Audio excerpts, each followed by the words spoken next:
Ladies and gentlemen, we are here.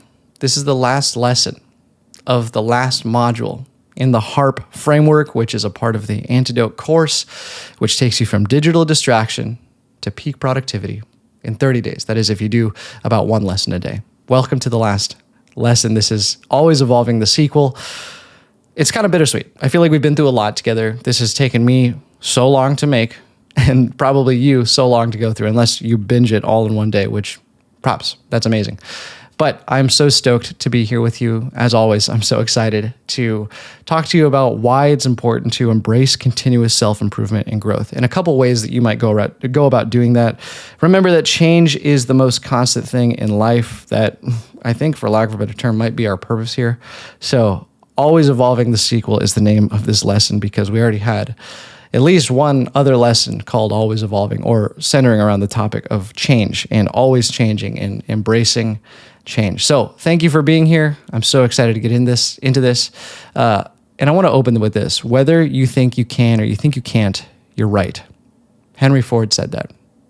He's an American industrialist. He came up with the car. So whether you think you can or you think you can't, you're correct. Everything comes down to how your mindset is set up and whether or not you're setting yourself up for success with the mental frameworks that you have. So here's some tips for some ongoing reflection. There are a couple ways to do this. Obviously, however reflecting works for you, do that. But based on what we've taught in this course, this is a couple ways. So in order to properly self-reflect, you have to actively seek out times to look inwards through journaling and meditation on a consistent basis. This is journaling and meditation. If you've done one or both of these, you know how important journaling and or meditation is, however you've implemented them into your life.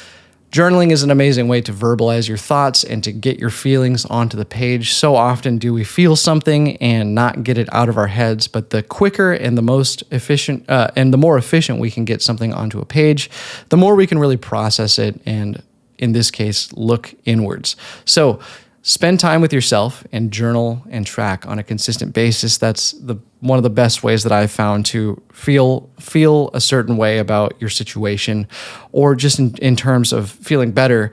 It lets you approach things from a new angle because you've taken the time to process those emotions. I take this little black notebook with me everywhere I go, and I write things down whenever I have a feeling that I want to capture. I think one of the most important parts of journaling is just starting.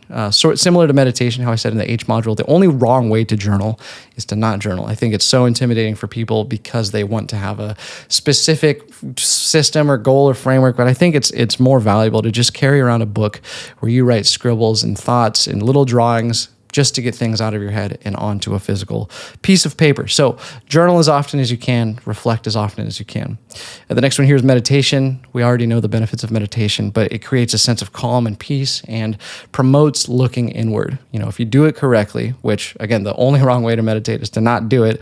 So if you take part in meditation, then you should be creating a space that allows you to sort of hold up a mirror to not only your physical self, but your emotional self and your feelings. So meditate for self-reflection, create that space for yourself, and create time for both of these things. They don't have to take a super long amount of time during your day, but if you create the space and you create the time, you create a routine and ultimately create a system, which is the goal here. Create systems for self-reflection. Create time. It's all about how bad do you want it, right? Make time for the things that are good for you. Here is some tips for maintaining a growth mindset. We already talked about the growth mindset a number of times, but I think it's super key to go over.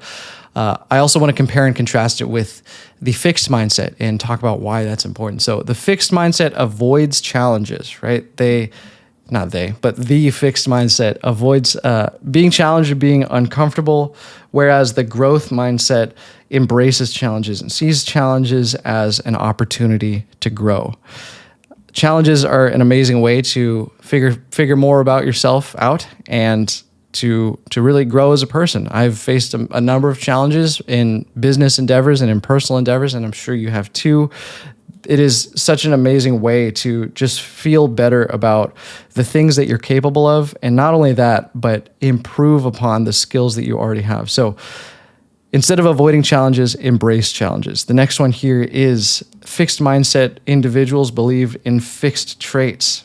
Fixed traits are things that you think can't change. So you think that you're born a certain way, which to a degree is a little bit true, but I think the most important part of a growth mindset is the belief in growth, in potential. I know that we're born with very specific things that maybe we're genetically more able to do than others. However, the belief in growth and potential is the thing that separates the good from the great when it comes to a growth mindset. So believing in growing and believing in having a higher potential than what you're given and playing the cards you were dealt in the way that you want to play them is super key to a growth mindset. The next one here is seeing effort as fruitless. That means that effort that you put in doesn't really have a huge effect on the things that you want to do or the person you want to become, whereas a growth mindset values effort and persistence. Persistence is super key here because it's not just about doing things once and calling it good. It's about doing things over and over until it becomes a good habit and enacts some real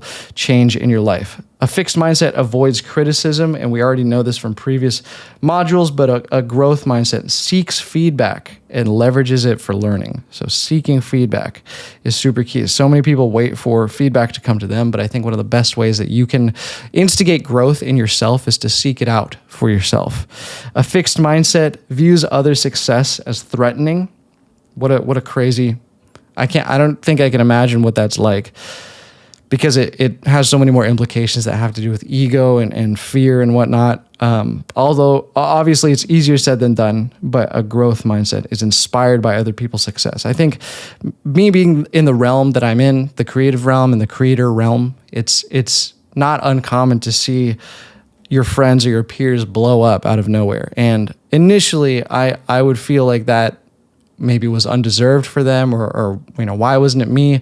But now after doing this for years and years, it's awesome to see my friends blow up and to have the success that I know that they deserve. And it's a recognition of not only my friendship and relationship with them, but just having joy for your friends and celebrating their success. Lastly here, a fixed mindset gives up easily, whereas a growth mindset demonstrates resilience and shows up over and over and over, right? If you can show up to a thing that is ultimately a losing game for the time being, and you keep showing up every single day, that is resilience, and that is the best way that you can continue to grow and maintain a growth mindset. So read these and take them to heart, decide which ones you have, right? Are you a fixed mindset or are you a growth mindset kind of person? If you have some of the traits of a fixed mindset, here's an easy roadmap to how you might flip those on their head, and hopefully the value that a growth mindset brings in relation to the things that you might identify with on a fixed side. If you have a growth mindset, then great, you're on the right track, I believe,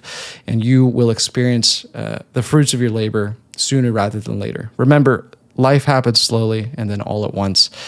And that is instigated by having a growth mindset. If you can show up, I'm going to keep hammering this home. If you can show up every single day to something that you know you want to do, you're going to be more successful than 90% of people out there. So show up and show out, as it were. Congratulations, you finished Antidote. I'm so proud. If you were in the room right now, I'd be giving you a hug and maybe even a kiss on the cheek. Don't hold me to that though. Congrats on finishing Antidote, going from digital distraction to peak productivity in 30 days. Whether this is day one and you blasted through this entire course in one day, or you watched it out of order, or you've done about one lesson every single day for a month, I'm super proud of you, and I cannot wait to see all of the things you do in our community, in your life, and hear your stories and your journeys from going from digital distraction to peak productivity. This has been something that's so near and dear to my heart. This concept of becoming the best version of yourself, and hopefully is near and dear to your heart too, seeing as you took the time to go through this entire course. So I'm super proud of you again. Thank you so much for taking the time and putting in the effort to change your life, because that's all we're doing here on earth is going through the human experience and hopefully learning from every step of the way. So before you go, and before you go on to the outro module, I want to talk about the guided journal. Flip to the always evolving section, embracing continuous self-improvement and growth. Discuss a situation where maintaining a growth mindset helped improve and embrace change in your digital habits. So think about a time when you maybe had to be a little bit more resilient and a little bit more mindful about how you approach a situation. Maybe you were receiving feedback, or maybe you were actively failing at something. How did maintaining a growth mindset change how you felt about that situation? Reflect on that, write that down. How will you continue to adapt, be motivated, and stay resilient in your journey towards digital mindfulness? So think about those challenges and those hurdles that you might have to overcome in the near future. In what ways do you feel that you will be resilient, and how will you get over those challenges and allow yourself the time, the space, and the grace to become more mindful and really unlock peak productivity? And lastly here, how do you feel now that you've taken a big step towards digital mindfulness by taking part in this course? What is the biggest takeaway from the entire experience for you? I almost don't want to say anything. I don't want to change your answer. And I really want to encourage you to look back at all the notes that you've hopefully taken and all the answers that you've given to the questions thus far. How has this changed your life? Hopefully it has, but if it hasn't, let me know. If you do everything here, there's no reason it shouldn't. So thank you again from the bottom of my heart for taking part in the Antidote course, taking yourself from digital distraction to peak productivity. I'm so glad that you've done this. I'm very proud of you. Hopefully the reward of being as productive as possible and understanding the damaging parts of your phone, hopefully that reward, that awareness, and that higher version of yourself is greater than any physical or digital reward that I could give you. So I'm so proud of you, and I hope you're proud of yourself too. This is something worth celebrating. When we were talking about celebrating small, this is not a small thing that you've just done. This is a huge thing. This is a huge accomplishment that hopefully feels amazing right now. So thank you so much for taking a part in this. I'll wrap some things up in the outro module, but again, so proud of you. Good job on finishing Antidote. Thank you so much from the bottom of my heart. I'll see you in the outro.